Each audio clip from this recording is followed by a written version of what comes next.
हम बैंक के अधिकारी पदाधिकारी और कुमार सिंह जी, विकास आयुक्त बिहार, श्री आनंद किशोर जी, अपर मुख्य सचिव वित्त विभाग ने इस सभा में राज्य स्तरीय बैंकर समिति की बैठक में भाग लेने और सार्थक विचार विमर्श में सक्रिय भूमिका निभाने के यहाँ पर धन्यवाद।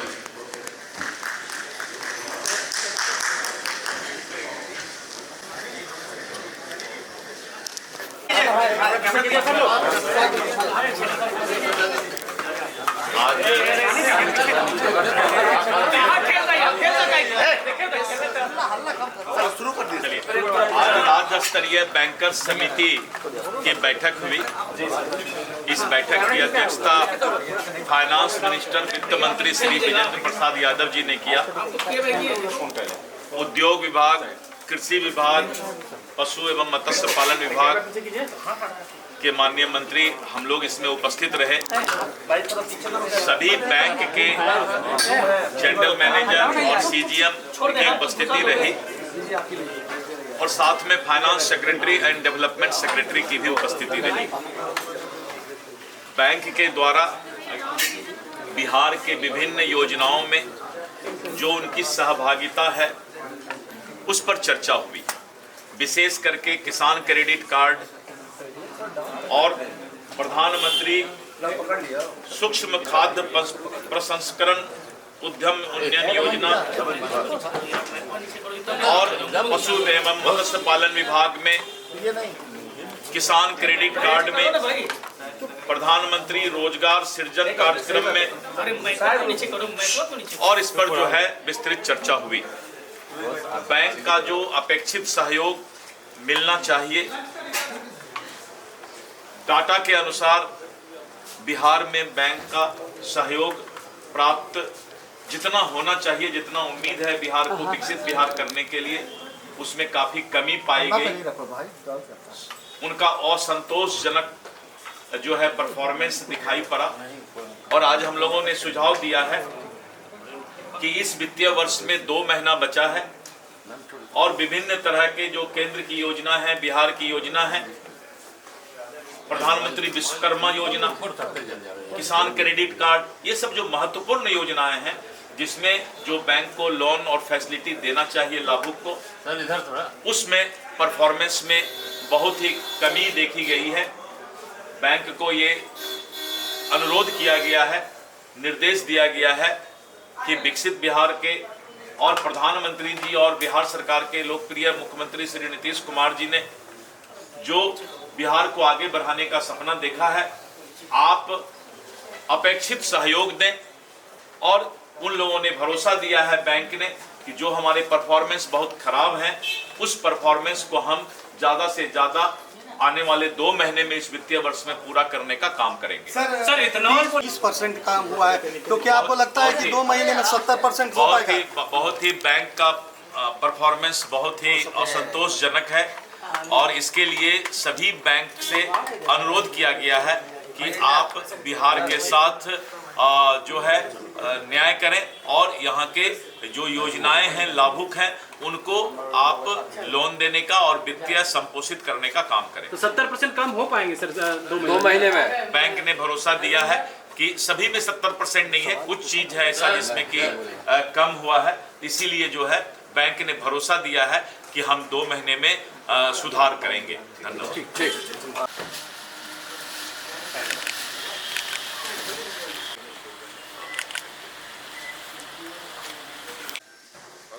हमारे पास 45 कैसे बताइए?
पार्टी ने थोड़ा सा ये सब काम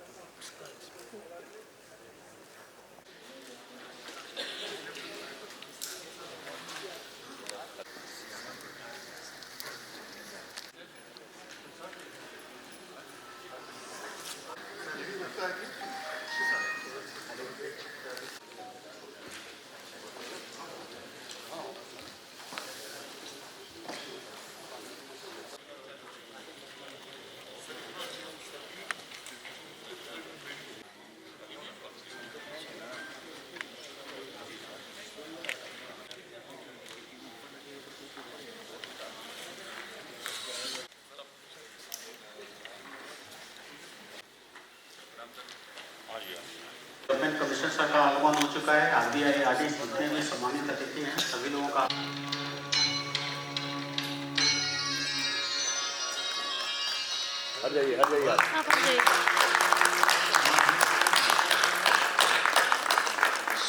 सूर्यकोटि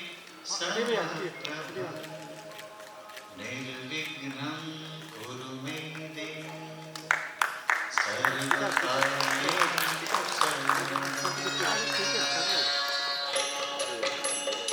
ॐ गणपतये नमो नमः अष्टविनायक नमो। कार्यक्रम को आगे बढ़ाते हुए हम लोग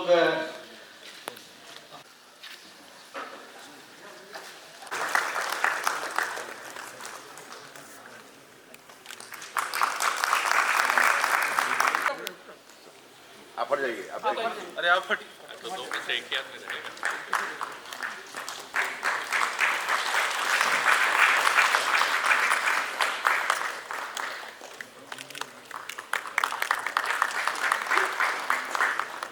मैं सेंट्रल बैंक के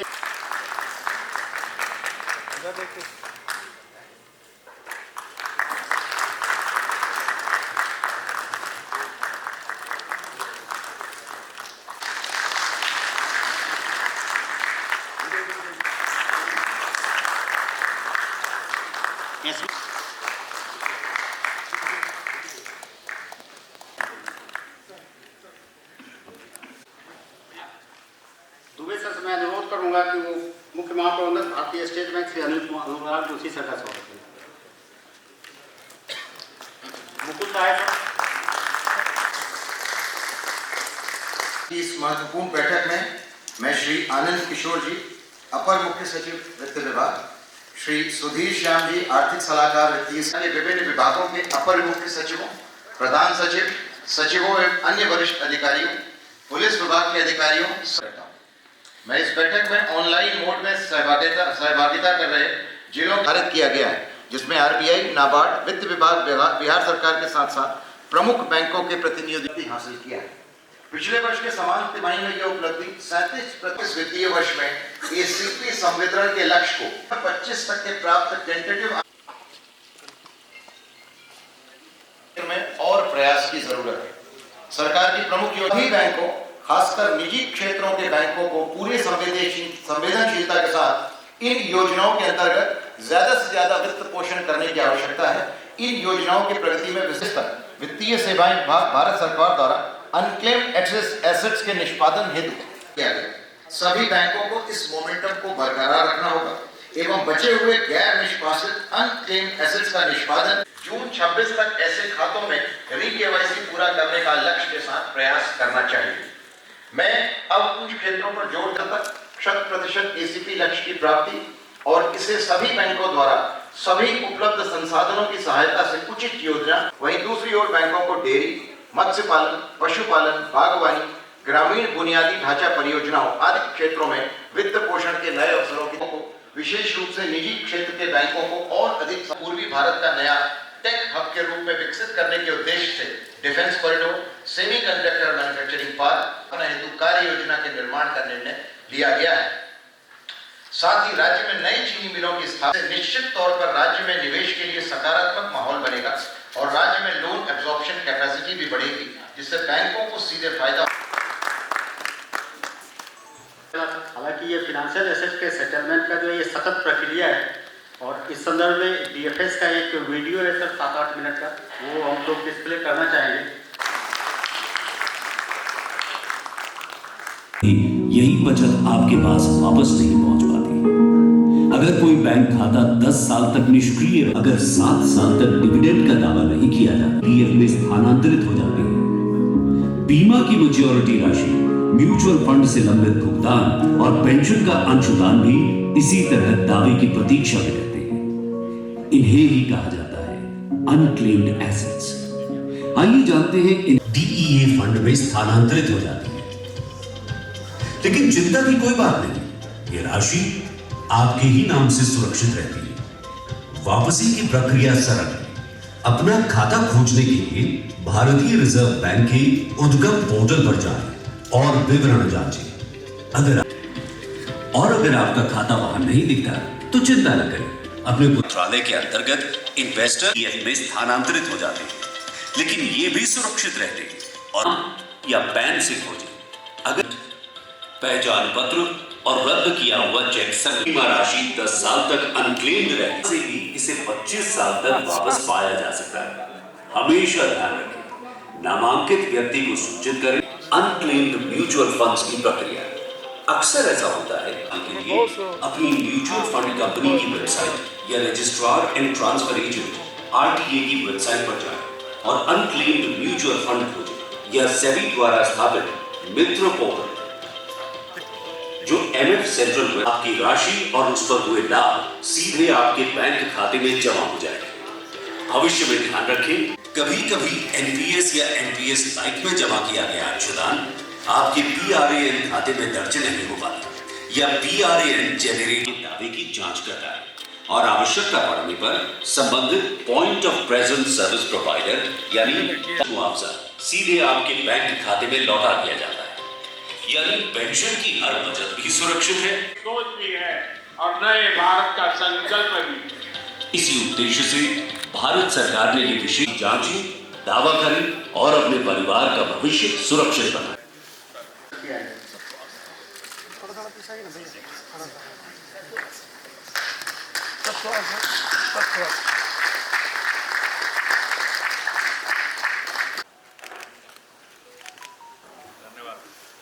धन्यवाद सर।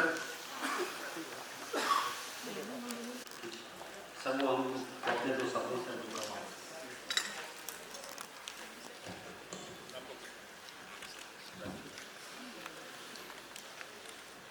आज यहाँ आए हुए समस्त सम्मानित गणमान्यजनों, अधिकारियों और विशिष्ट प्रतिभागियों को मेरा नाम श्री राम कृपाल यादव जी, माननीय मंत्री पशु एवं मत्स्य विहार श्री सुधीर श्याम जी, आर्थिक सलाहकार श्री गौतम कुमार सिंह जी, मुख्य महाप्रबंधक नाबार्ड करता हूँ। सर्वप्रथम वर्ष 2026 के प्रारंभ में मैं और इसी परिप्रेक्ष्य में इंटर इंस्टीट्यूशनल फोरम के रूप में एक नई समिति है। मैं इस अवसर पर सभी बैंकों की सक्रिय सहभागिता, निरंतर सहयोग की अपेक्षा करता हूँ। इसी जिसके अंतर्गत अनक्लेम्ड डिपॉजिट्स का निपटान करने वाले बैंकों को प्रोत्साहन राशि भी दी जाती है। माह में फाइनेंशियल लिटरेसी वीक जो है मनाया जाता है, अत्यंत प्रासंगिक है। अतः मैं सभी बैंकों से centre for financial literacy project जो एक महत्वपूर्ण पहल है, सभी 38 जिलों में कार्यक्रम चलाए गए। इनके मैनेजमेंट सिस्टम आरएमएस के अंतर्गत बिहार सरकार द्वारा 6 एजेंसी बैंकों एवं शामिल हो चुके हैं। यह उपलब्धि राज्य में एफिशिएंट पब्लिक फंड मैनेजमेंट को आगे बढ़ाता है। सीडी रेशियो की बात करें तो सितंबर 2 निरंतर एवं अधिक केंद्रित प्रयासों की आवश्यकता इस माह को प्राप्त कर सकेंगे। पब्लिक सेक्टर बैंक जहां की सीडी रेशियो 46.1% है, वहां प्राइवेट 2025-30 का ब्लूप्रिंट जिसमें रोजगार, उद्योग, इसमें प्रयास की आवश्यकता है और इसे नियंत्रण में रखने की आवश्यकता है। विशेष रूप से कृषि क्षेत्र में जहां बिहार सरकार श्री मिहिर कुमार सिंह जी, डेवलपमेंट कमिश्नर बिहार सरकार श्री आनंद और कॉम्पैक्ट घी अगर milk society. Next. Thank you sir. Thank you sir. यानी 3600 के लगभग ये सीएसपीज गवर्नमेंट से जो भी डिस्ट्रिक्ट में सोर्स होते हैं एप्लीकेशंस, वो एप्लीकेशन बैंक के हेड्स को भी भेजा जाए। तो इसमें एक लिस्ट सर 17 तारीख और 19 जनवरी को प्राप्त हुई, जिले में उसको डिस्पोजल सुनिश्चित करें। इस टाइप के लोगों को ज़्यादा परेशानी हो रही है, जहाँ पे 2 गाय भैंस रख रहे हैं किसान लोग, तो उसमें क्या की जरूरत नहीं है, उनको फॉलो मीटिंग से पहले भी मैं माननीय वित्त मंत्री महोदय से ही बात हो रहा है। ने अभी तक टोटल 90,000 में, जिसमें इसने काम किया है 39,000 रिप्रेजेंटेटिव। क्या स्टेट बैंक के रिप्रेजेंटेटिव इस पे ध्यान देंगे और नाबार्ड के रिप्रेजेंटेटिव प्रायोरिटी की केसीसी योजना पे कितना खराब परफॉर्मेंस चल रहा है, 10,000 हो गया है। सेंट्रल बैंक ऑफ इंडिया के जोनल मैनेजर साहब आपसे कभी हमारे 28% एनपीए हो गया है सर केसीसी में। अच्छा, तो इसलिए थोड़ा सा रिन्यूअल के कम हुए हैं। अच्छा, बट हम लोग कोशिश कर रहे हैं कि जितने भी आने वाले अकाउंट है सर उसको 100% करेंगे सर। में जा रहे हैं तो एलपीसी का थोड़ा इशू आता है।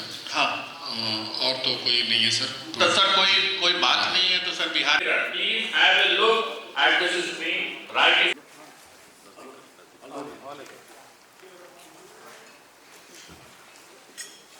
सर मैं माननीय मंत्री जी की अनुमति के साथ और तकलीफ के साथ मैं कर रहा हूँ। मैं लंबे काल तक लोकसभा का मेंबर, राज्यसभा का मेंबर रहा हूँ। जितनी भी कमेटियां आई है फाइनेंस से डूबते हुए, मैं अपनी पीड़ा बता रहा हूँ।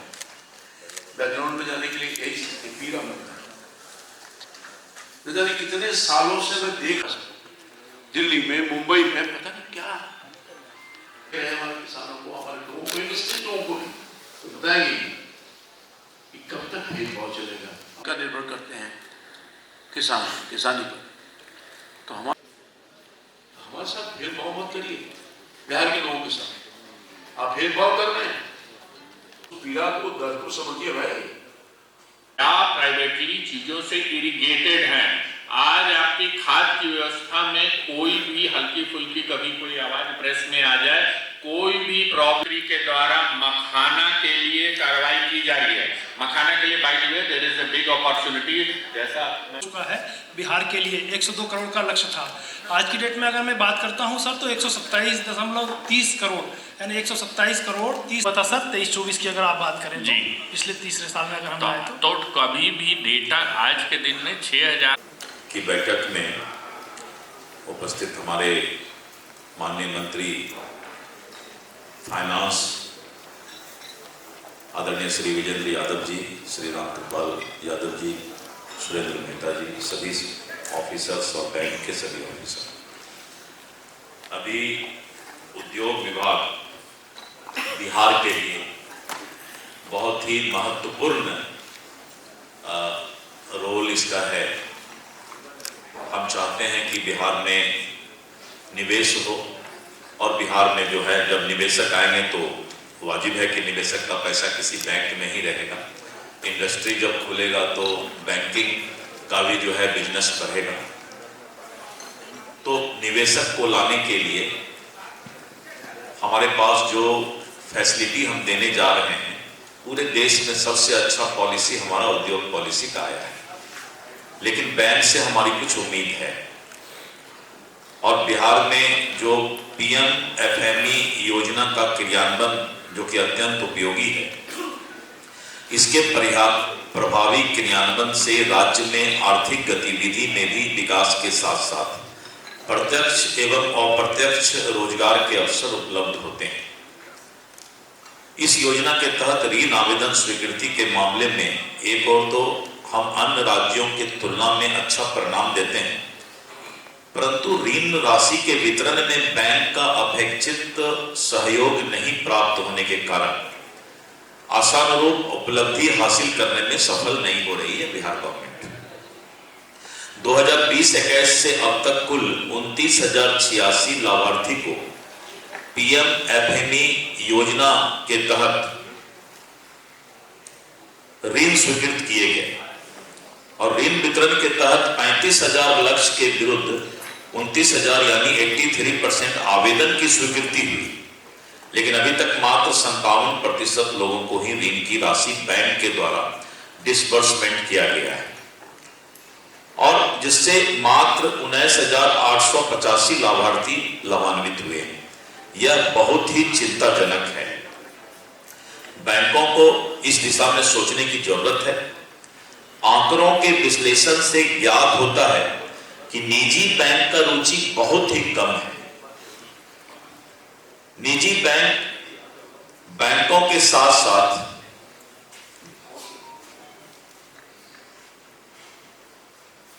सरकारी बैंक भी अपने रवैया में सुधार करने की आवश्यकता है। राज्य की आर्थिक विकास में योगदान हेतु कार्य प्रणाली में आवश्यक सुधार करने का मैं अनुरोध करता हूं। वर्तमान वित्तीय वर्ष 2025-26 की प्रगति की बात करें तो राज्य के वार्षिक लक्ष्य 11,000 हैं, जिसके विरुद्ध अब तक 5,526 आवेदकों का ऋण स्वीकृत हुआ है। PMFME जो लक्ष्य का मात्र 50% है। इतना ही नहीं, स्वीकृति आवेदन के विरुद्ध लक्ष्य के अनुरूप ऋण वितरण का प्रतिशत मात्र 31% है, जो बेहद चिंताजनक है, क्योंकि वित्तीय वर्ष के 10 माह समाप्ति पर हैं। आगे 2 माह के लक्ष्य के अनुरूप उपलब्धि प्राप्त करने की बहुत बड़ी चुनौती है। वित्तीय वर्ष की समाप्ति निकट होने के कारण यह आवश्यक है कि ऋण स्वीकृत मामलों का शीघ्र वितरण सुनिश्चित बैंकिंग को करना चाहिए। लंबित प्रकरणों का समयबद्ध निष्पादन आपका टारगेट होना चाहिए। सरकार के स्तर से जिला उद्योग केंद्र DIC एवं जिला संसाधन सेवी DRP के माध्यम से लाभार्थियों की काउंसलिंग, दस्तावेजों का करण एवं बैंक समन्वय को सुदृढ़ किया जा रहा है। सभी बैंक PMFME योजना के अंतर्गत स्वीकृत ऋण के वितरण में प्राथमिकता देते हुए ब्रांच स्तर पर नियमित समीक्षा करने की आवश्यकता है। ब्रांच लेवल पे समीक्षा नहीं हो रहा है। PMEGP प्रधानमंत्री रोजगार सृजन कार्यक्रम राज्य के युवाओं को रोजगार के प्रति आकर्षित करने का प्रभावी योजना है। विनिर्माण एवं सेवा क्षेत्र में 50 लाख तक की अनुमानित लागत से सूक्ष्म एवं लघु उद्यम की स्थापना के माध्यम से प्रत्यक्ष एवं अप्रत्यक्ष रोजगार के सृजन का यह महत्वपूर्ण साधन है। MSME के तहत इस योजना के माध्यम से राज्य की आर्थिक गतिविधियों को सशक्त करने की एक अपनी भूमिका है। यद्यपि इस योजना में लक्ष्य के विरुद्ध 23-24 एवं 24-25 में स्वीकृत आवेदन की संख्या अधिक रही और राज्य सरकार के प्रयास से ऋण वितरण का प्रतिशत भी आशानुरूप रहा, परंतु वित्तीय वर्ष 2025-26 बहुत ही पुअर परफॉर्मेंस है। राज्य को एक और तो कम लक्ष्य 2758 प्राप्त हुए हैं, उसके विरुद्ध स्वीकृति का प्रतिशत 93% रहा, लेकिन स्वीकृत आवेदकों में मात्र 28% लोगों को ही ऋण राशि का वितरण एक निराशाजनक संकेत देता है। एक और तो लगभग 200 आवेदक के ऋण की स्वीकृति और वहीं 70% से अधिक राशि के वितरण के लिए हमारे पास मात्र 2 माह शेष है। बैंक चाहती है कि किसी तरह 2 महीना का समय समाप्त हो जाए और हमें पैसा नहीं देना पड़े। इस तरह का ये नजर आ रहा है मुझे। और 10 माह की अवधि में बैंक के द्वारा ऋण राशि के वितरण में शिथिलता चिंताजनक है। 2 महीना में आप पूरा करेंगे ये संभव नहीं है। 10 महीना आपने बहुत शिथिलता के साथ ये काम किया है। इसलिए सभी वित्त पोषक बैंकों को समयबद्ध रूप से स्वीकृति प्रदान करने तथा 100 समय ऋण की राशि वितरण करना सुनिश्चित करना चाहिए, ताकि अधिक से अधिक लाभार्थियों को योजना का लाभ मिल सके। यह भी देखने में आया है कि निजी क्षेत्र के बैंक को अपर्याप्त भागीदारी एवं सीमित रुचि के कारण PMEGP योजना के अंतर्गत अपेक्षित उपलब्धि प्राप्त नहीं हो रही और अनुसूचित जाति अनुसूचित जनजाति के लाभार्थियों से संबंधित मार्जिन मनी जिसकी चर्चा अभी हुई है, सब्सिडी दावों को प्राथमिकता के आधार पर शीघ्र प्रोसेस किया जाना चाहिए।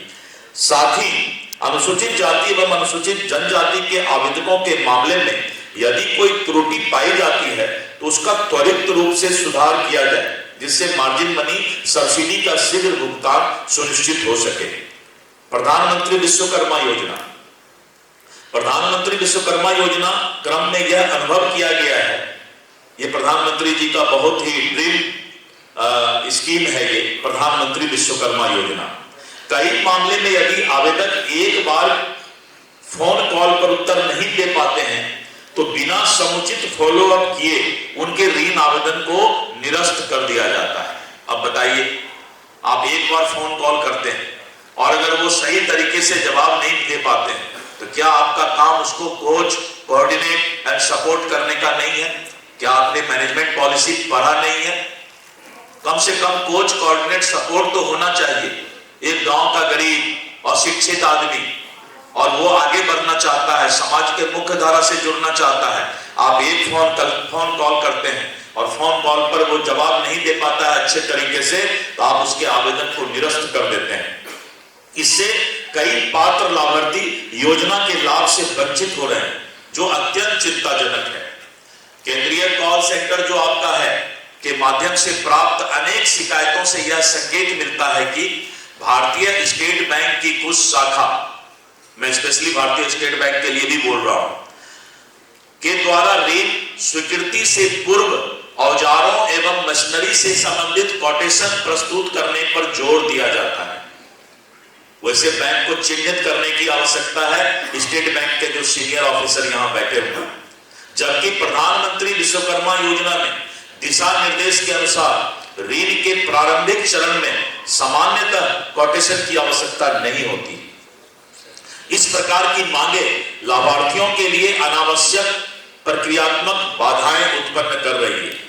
यह भी शिकायतें आई है कि कुछ बैंक शाखाओं के द्वारा व्यवसाय सत्यापन के दौरान अथवा उसके पश्चात ऐसे दस्तावेजों की मांग की जा रही है जो योजना में निर्धारित नहीं है, जैसे व्यवसाय स्थापना प्रमाण पत्र, मिशनरी का विवरण तथा कोटेशन। इससे ऋण स्वीकृति एवं वितरण की प्रक्रिया में अनावश्यक विलंब हो रहा है और प्रधानमंत्री विश्वकर्मा योजना में बिहार में केंद्र सरकार की बदनामी हो रही है बैंकिंग प्रक्रिया के कारण। इसके लिए यह आवश्यक है कि शाखा स्तर के बैंक अधिकारियों का संवेदनशीलकरण किया जाए, ताकि प्रधानमंत्री विश्वकर्मा योजना के दिशा निर्देशों का कड़ाई से पालन सुनिश्चित हो सके। ऋण स्वीकृति और वितरण की प्रक्रिया को सरल, पारदर्शी एवं समयबद्ध टाइम बाउंड बनाया जा सके। अंत में मैं एसएलबीसी के सभी सदस्य बैंकों को सहयोग का आग्रह करता हूं कि हम मिलकर वित्तीय वर्ष 2025-26, जिसमें मात्र 2 महीना ही बचा है, लक्ष्य के अनुरूप उपलब्धि की प्राप्ति सुनिश्चित करें। बिहार को राष्ट्रीय स्तर पर एक मॉडल राज्य बनाने के लिए हमारे आदरणीय मुख्यमंत्री श्री नीतीश कुमार जी का एक सपना है और बैंकिंग और बैंक सिस्टम से मेरा अनुरोध है कि आप बिहार और विकसित बिहार के सपना में बैरियर नहीं बने, बाधा नहीं बने, बल्कि उनके साथ मिलकर के आप क्या फैसिलिटी दे सकते हैं कॉम्पिटिटिव तरीके से, जिस तरह आप अन्य राज्यों को देते हैं। कभी आपको गुजरात, आपको महाराष्ट्र, आपको मध्य प्रदेश और दिल्ली और वहां के फैसिलिटी से बिहार की क्या स्थिति है, इसका कंपैरेटिव चर्चा करने की भी आवश्यकता है। हम अभी सिर्फ बिहार की बात करते हैं, लेकिन बिहार है कहां, अदर स्टेट का भी कंपैरेटिव चार्ट मुझे लगता है कि अगले बैठक में कुछ चीजों में रखना चाहिए कि बैंक आखिर दूसरे राज्य के तुलना में बिहार में क्या कर रहा है, इस बात को भी बिहार के लोगों को बताने की आवश्यकता है। बहुत बहुत धन्यवाद। Thank you, sir. Adopted by the KVIC. All sanctioned loans should be disbursed at the earliest to enable timely establishment of the units. ये हमारे लिए जरूरी है। हमारा यूनिट अगर टाइमली स्टैब्लिश नहीं होगा तो फिर फायदा हमें होगा नहीं। और affected due to inadequate participation of the limited interest shown by the private sector banks, उसको भी देखने की आवश्यकता है।